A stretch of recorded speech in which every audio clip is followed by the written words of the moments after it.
നമ്മളുടെ കൗൺസിലർ സുരേഷേട്ടന്റെ വീട്ടിൽ പോകേണ്ട ഒരു ആവശ്യം ഉണ്ടായിരുന്നേ. അങ്ങനെ നമ്മൾ അവിടെ എത്തി. അപ്പൊ നമ്മളുടെ കൂടെ വസു ഉണ്ടായിരുന്നേ. വസുവിനാണെങ്കിൽ ഭയങ്കര സന്തോഷായി. വേറൊന്നുമല്ല, അവിടെ 2 കുട്ടികളെ കണ്ടോ നിങ്ങള്? സുരേഷേട്ടന്റെ ജീവനാണ് കേട്ടോ ഇവര്.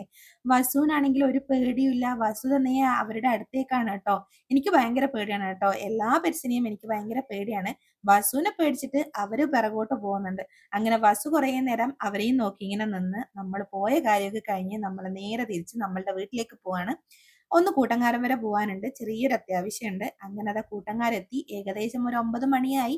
എൻ്റെ വീട്ടിൽ ലൈറ്റ് അണക്കേണ്ട സമയമൊക്കെ ആയിട്ടുണ്ട്. ഞാൻ എത്തുമെന്ന് പറഞ്ഞതുകൊണ്ട് ലൈറ്റ് അണക്കാണ്ട് വെച്ചതാണ്. അങ്ങനെ വസു വേഗം പോയിട്ട് സ്വിച്ചൊക്കെ ഇടാണ് ബെല്ലിൻ്റെത്. അങ്ങനെ അമ്മ പുറത്ത് വന്ന് ഓനെ അങ്ങ് കൂട്ടി.